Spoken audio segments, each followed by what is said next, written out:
میت کو غسل دینے کا سنت طریقہ کیا ہے؟ سب سے پہلی بات یہ یاد رکھیں کہ غسل دینا جو ہے یہ کس کا کام ہے، کون غسل دے میت کو؟ تو کوئی بھی جو غسل کا طریقہ جانتا ہو وہ غسل دے سکتا ہے میت کو، لیکن افضل یہ ہے کہ جو لوگ سنت طریقہ جانتے ہوں اور میت کے گھر والوں میں سے ہوں وہ غسل دیں۔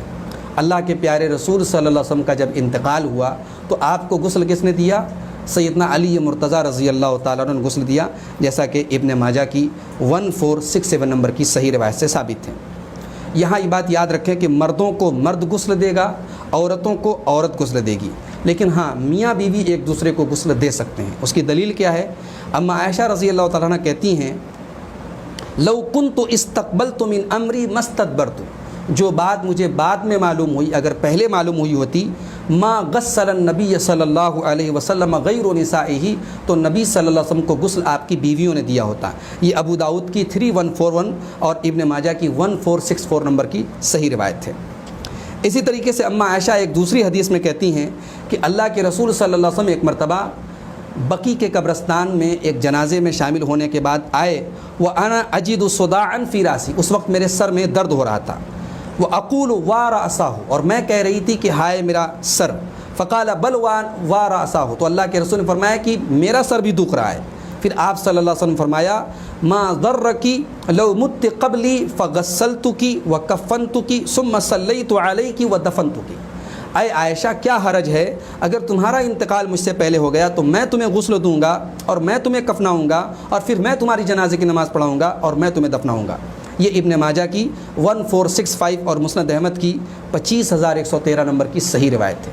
تو اس سے معلوم ہوا کہ زوجین میاں بیوی ایک دوسرے کو کفنا بھی سکتے ہیں، غسل بھی دے سکتے ہیں۔ ہمارے یہاں عموماً جو ہے خاص طور سے اگر عورت کا جنازہ ہو تو انتقال ہوتے ہی شوہر کو دیکھنا حرام ہے، اس کے قریب جانا حرام ہے، اس قسم کی باتیں ہمارے یہاں رائج ہیں۔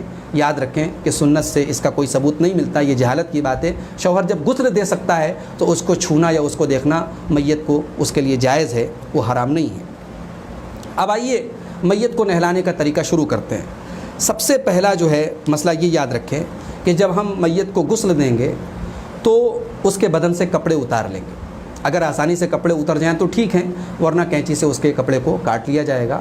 لیکن کپڑے اتارنے کے بعد اس کا جو شرمگاہ کا حصہ ہے، جو اس کا سطر ہے، ناف سے لے کر کے گھٹنے تک کے حصہ، اتنے حصے کے اوپر ہم کوئی موٹا کپڑا رکھ دیں گے۔ موٹا کپڑا میں اس لیے کہہ رہا ہوں کہ اگر باریک کپڑا رکھیں گے تو نہلانے کے ٹائم ہو سکتا ہے کہ اعضاء جھلکنے لگیں، شرمگاہ نظر آنے لگے۔ ایسا کپڑا رکھیں کہ جو ٹرانسپیرنٹ نہ ہو، شرمگاہ وغیرہ نظر نہ آئے۔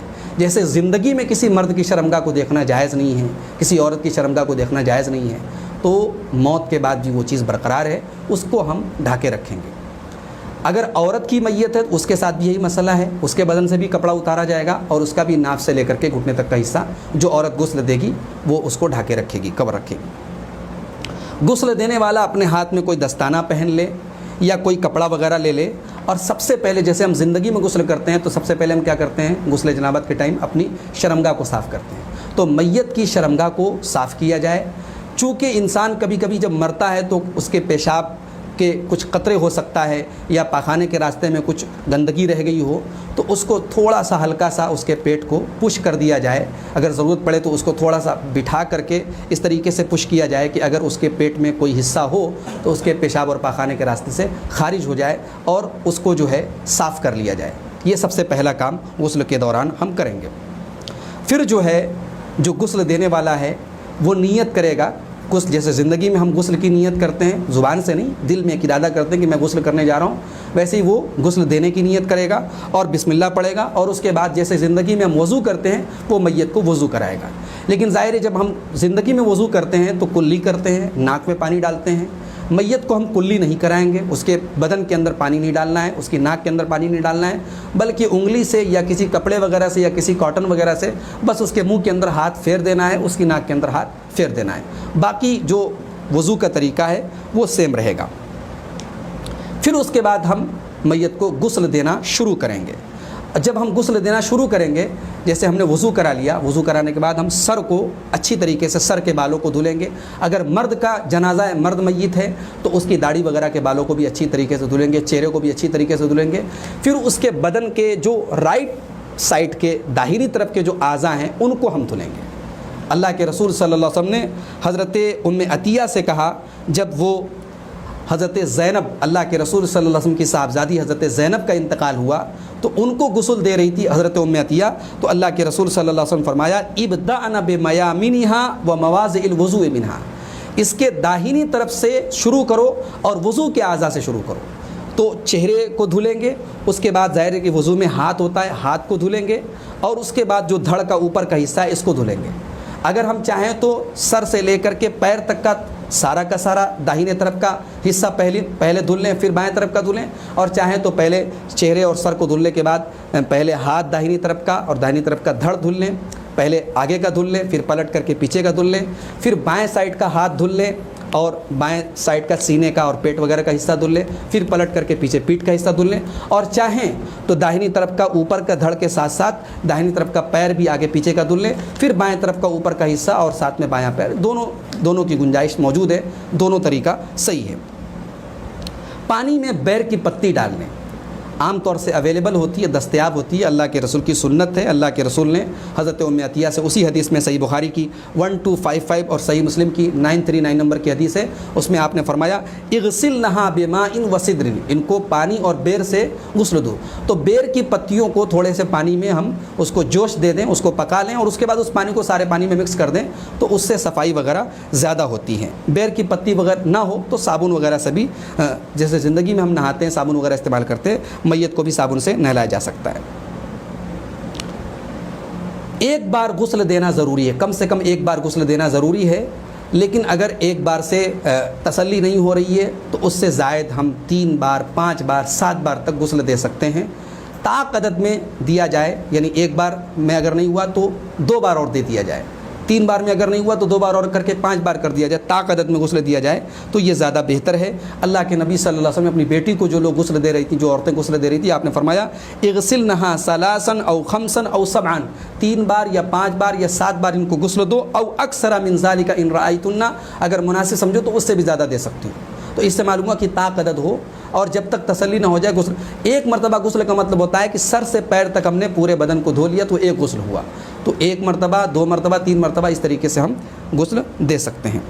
آخری مرتبہ جب ہم غسل دیں گے تو پانی میں ہم کافور ملا لیں گے۔ اللہ کے رسول صلی اللہ علیہ وسلم فرمایا وَجْعَلْنَا فِي الْآخِرَةِ كَافُورًا، آخری بار جب غسل دو تو کافور ملا لو۔ کافور سے کیا فائدہ ہوتا ہے؟ امام شوکانی رحمۃ اللہ علیہ کہتے ہیں کہ اس سے جو میت ہوتی ہے نا، اس کا ڈھیلا پن ختم ہو جاتا ہے، اور کیڑے مکوڑوں سے قبر کے اندر جو ہے وہ حفاظت کرتی ہے۔ اور بہرحال اللہ کے رسول کا حکم آ گیا تو ساری باتیں ختم، کوئی لاجک نہ بھی معلوم ہوتی تب بھی ہمیں کافور اس پانی میں استعمال کرنا چاہیے۔ آخری بار جب ہم غسل دینے لگیں تو پانی میں کافور ملا لیں۔ غسل کے بعد کسی صاف کپڑے یا ٹاول وغیرہ سے میت کو پوچھ لیں اور پھر اسے ہم کفنائیں گے۔ عورت اگر میت ہو جس کو ہم غسل دے رہے ہیں، اگر وہ عورت ہے تو اس کے بالوں کی 3 چوٹیاں بنا کر پیچھے ڈال دی جائیں۔ اللہ کے رسول صلی اللہ علیہ وسلم نے حضرت ام عطیہ سے کہا کہ حضرت ام عطیہ خود کہتی ہیں کہ ان لوگوں نے اللہ کے رسول صلی اللہ علیہ وسلم کی بیٹی حضرت زینب کو جب غسل دیا تو ان کے بالوں کی 3 چوٹیاں بنائیں اور ان کو پیچھے ڈال دیا۔ یہ صحیح بخاری کی 1260 نمبر کی اور صحیح مسلم کی 939 نمبر کی حدیث ہے۔ جو انسان غسل دے رہا ہے اس کے اوپر غسل واجب نہیں ہے۔ بہت سارے لوگ یہ سمجھتے ہیں کہ ہم نے میت کو نہلایا تو ہم کو نہانا پڑے گا، اور یہ بھی سمجھتے ہیں کہ بھئی اس کو نہلانے کے ٹائم اس کے پانی کے چھینٹے ہمارے اوپر آ گئے تو گویا ہم ناپاک ہو گئے۔ یہ جہالت کی بات ہے۔ آپ چاہیں غسل کر سکتے ہیں لیکن غسل واجب نہیں ہے آپ کے اوپر۔ اللہ کے رسول صلی اللہ علیہ وسلم فرمایا لیس علیکم فی غسل میتکم غسل، میت کو غسل دینے کے بعد تم پر غسل واجب نہیں ہے۔ فإن میتکم لیس بنجس، اس لیے کہ تمہارا جو میت ہے وہ ناپاک نہیں ہے۔ فحسبکم ان تغسلوا ایدیکم، اپنے ہاتھ دھو لو کافی ہے۔ اگر ہمارے ہاتھ میں گندگی لگی ہاتھ دھل لیں، اگر کہیں گندگی واقعی میں ہمارے بدن پہ کپڑے پہ لگے اس کو دھل لیں۔ غسل دینے والے پر غسل واجب نہیں ہے۔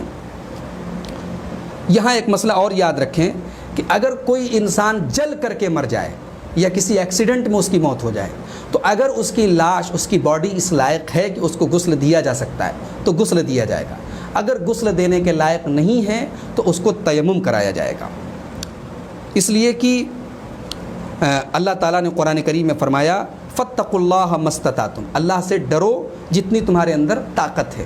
اسی لیے سعودی عرب کی فتویٰ کمیٹی اس سلسلے میں فتویٰ دیتے ہوئے کہتی ہے اذا تعذر غسلہ، جب میت کو غسل دینا مشکل ہو فإنہ ییمم، تو اس کو تیمم کرایا جائے گا، اس لیے کہ اللہ تعالیٰ نے قرآن میں فرمایا فاتقوا اللہ ما استطعتم، اللہ سے اتنا ڈرو جتنی تمہارے اندر طاقت ہے، اور اللہ تعالیٰ نے زندگی میں جیسے ہم ناپاک ہوں اور پانی نہ ملے یا پانی استعمال کرنے پر ہم قادر نہیں ہیں تو تیمم کا حکم دیا ہے، ویسے ہی اگر میت نہلانے کے لائق نہیں ہے تو اس کو تیمم کرایا جائے گا۔ یہاں آخری بات کہہ کر کے ہم اپنی بات ختم کریں گے کہ میت کو غسل کرانے والا اگر میت کے اندر کوئی عیب دیکھے، کوئی کمی دیکھے، کوئی شر دیکھے تو اس کا تقاضا ہے، اس کے لیے واجب ہے کہ وہ اس کو چھپائے، اس کو ظاہر نہ کرے، یہ ضروری ہے میت کے غسل دینے والے کے حق میں۔ تو یہ چند باتیں تھیں میت کو غسل دینے کے طریقے کے تعلق سے۔ اس سلسلے میں اگر کوئی کنفیوژن ہو آپ مجھ سے کمنٹ باکس میں پوچھ سکتے ہیں، انشاءاللہ ان سوالوں کا جواب دینے کی کوشش کی جائے گی۔ اللہ تعالیٰ سے دعا ہے رب العالمین ہمیں اپنے نبی صلی اللہ علیہ وسلم کی سنت کے مطابق زندگی کے تمام امور انجام دینے کی توفیق عطا فرمائے، آمین۔